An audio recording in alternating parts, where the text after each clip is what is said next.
꿈속에서 잠을 자는데 옆에 누가 누워있더래요.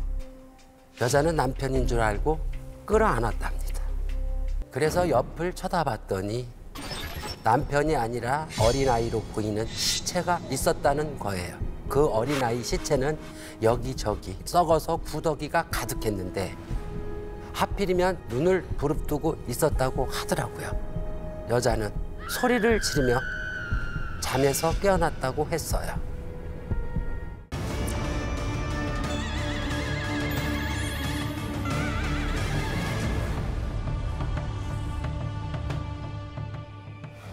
혹시 오랫동안 마음속에 담아뒀던 짐이 있으신가요? 이번 사연은 딱 그런 상황에 빠진 여자의 이야기예요.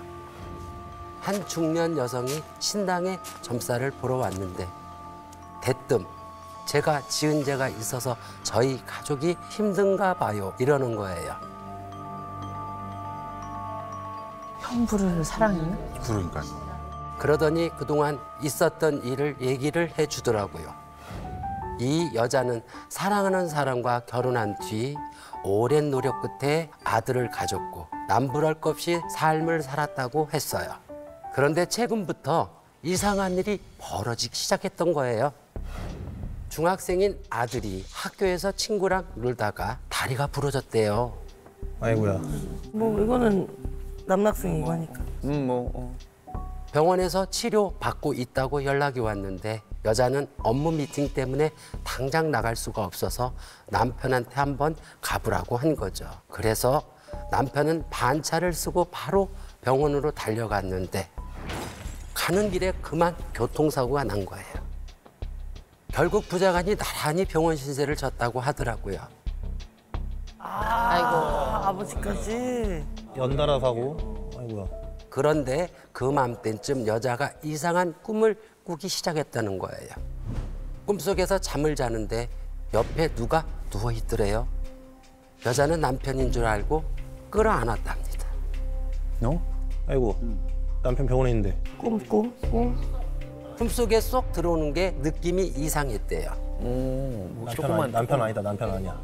그래서 옆을 쳐다봤더니 남편이 아니라 어린아이로 보이는 시체가 있었다는 거예요. 어머. 오, 이거 뭐야? 그 어린아이 시체는 여기저기 썩어서 구더기가 가득했는데 하필이면 눈을 부릅뜨고 있었다고 하더라고요. 여자는 소리를 지르며 잠에서 깨어났다고 했어요. 무서워. 눈까지 떴어? 또 한 번 잠을 자는데 여자의 얼굴로 물 같은 게 뚝뚝 떨어지는 거예요. 잠결에 얼굴을 쓱 닦았는데 손에 찝찝한 촉감이 남아있던 거죠. 그래서 천장을 쳐다봤더니 저번 꿈에 나왔던 그 어린아이로 보이는 시체가 천장에 딱 붙어 있는 거예요. 거기서 피가 뚝뚝 떨어지고 있었대요. 물이 아니라 피구나. 무서워. 그때 시체의 입이 딱 벌어지더니 여자의 얼굴로 피가 잔뜩 쏟아져 내려는 거예요. 입에서 이렇게. 그 꿈까지 꾸고 나니 불안해서 신당을 찾아왔다고 하더라고요. 또 여자는 자기가 지은 죄가 있다고 했는데 원한기가 쓰인 것도 아니었고 다른 사람한테 살을 맞은 것도 아니었어요. 왜 그래 그러면? 그렇지. 그럼 뭐지? 일단 무슨 상황인지 봐야 하니까 여자의 사주를 달라고 했죠. 근데 사주를 보니까 황당한 거예요. 죽은 사람 사주를 들고 왔더라고요. 어머. 뭐야? 왜? 여자에게 왜 죽은 사람 사주를 들고 왔느냐고 지금 나를 시험하는 거냐고 물어봤어요. 그러니까 여자가 한숨을 푹 내쉬면서 그게 자기가 지은 죄라고 하는 거예요. 큰 죄다. 사실 이 여자 위로 형제가 여럿이 있었대요. 근데 모두 5살을 넘기지 못하고 병으로 다 죽었다는 거예요. 그때 어머니는 여자를 임신한 상태였는데 매일같이 불안했다고 하더라고요. 불안하지.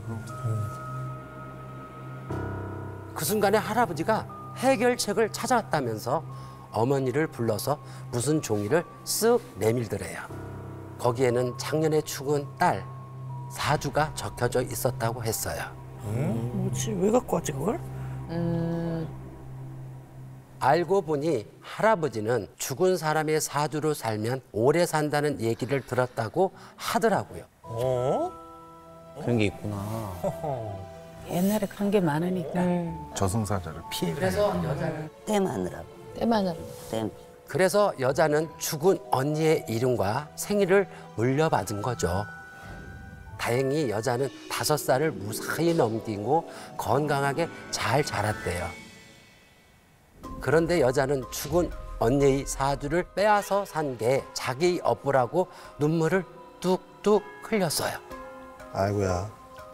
본인 잘못은 아닌데 그러니까. 참 이게.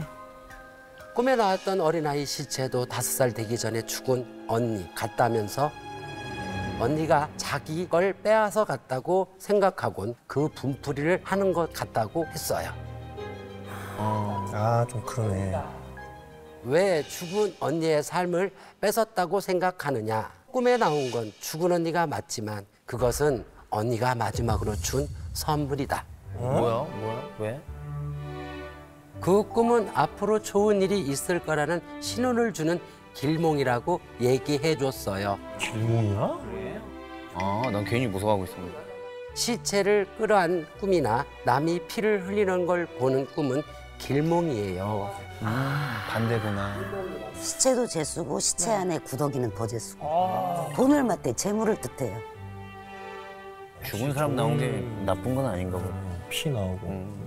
그리고 여자가 겪고 있는 풍파는 축원 기도를 통해서 안 좋은 기운만 걷어내면 금방 해결될 것 같으니 자책하지 말라고 했죠. 그러면서 그동안 언니를 원망하며 살아왔던 세월이 후회된다고 하는 거예요. 그럼 죽은 언니의 미련을 풀어주는 진옥이 굿을 하는 게 어떻겠냐고 추천해 줬어요. 진옥이군. 여자는 좋다면서 바로 날짜를 잡더라고요.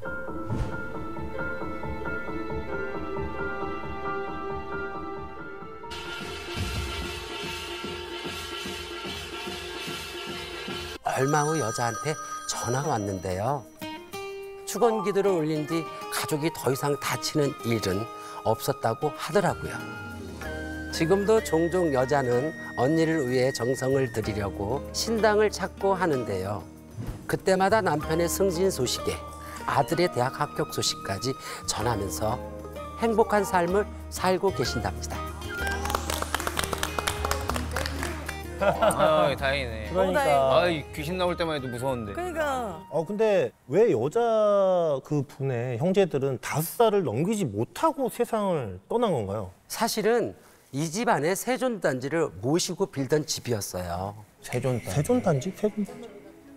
하얀 항아리에다 쌀을 넣고 꽃갈 3개를 적고 명주실을 걸어서 이렇게 집안에다가 모셔놓는 거를 세존단지를 합니다. 경상도 쪽에는 세존단지라고 그러고 저희 충청도나 이 한양에는 불사단지라고 그러죠. 불사단지, 신주단지. 그런데 할머니가 돌아가시고 아내를 새로 들이면서 세존단지를 모시던 게 끊겨버렸던 거죠. 공줄이 끊겨서. 공줄이 끊긴 거죠. 그래서 벌전으로 이 집안의 아이들은 5살을 못 넘기고 죽은 거예요. 그래서 그 세존의 벌전은 정말로 무섭습니다. 그러면 죽은 사람의 사주로 사는 게 실제로도 효과가 있는 거예요? 그러게 그러니까 안 좋은 것처럼만 느껴지기에는. 무조건적으로 효과가 있다고 할 수는 없어요. 이 집안의 경우는 죽은 언니의 원래 명주는 5살보다 더 길었던 거예요. 벌전으로 죽게 되면서 언니의 남은 명주를 이 여자가 이어받게 된 거예요. 그래서 오래 살았구나. 혹시 여자가 꿨던 꿈처럼 흉몽 같아 보이는데 이 좋은 꿈도 있나요? 이가 빠지는 꿈은 안 좋은 꿈이라고 생각하시잖아요. 근데 썩은 이가 빠진 경우엔 근심 걱정이 있던 것들이 해결된다는 길몽이에요. 그러면 임플란트가 빠지는 꿈은 어떻게? 죄송해요. 개그맨 대표로 제가 사과하겠습니다. 선생님들의 이런 리액션은 정말 저도 처음 봐서 궁금해가지고. 썩었는지 알고. 본인 이빨이 없고 그걸 대체한 거잖아요. 그 이빨이 빠지는 건 안 좋은 꿈이라고 보셔야지. 틀리도 마찬가지예요. 그게, 네, 듣고 질문할까 봐 한 거예요.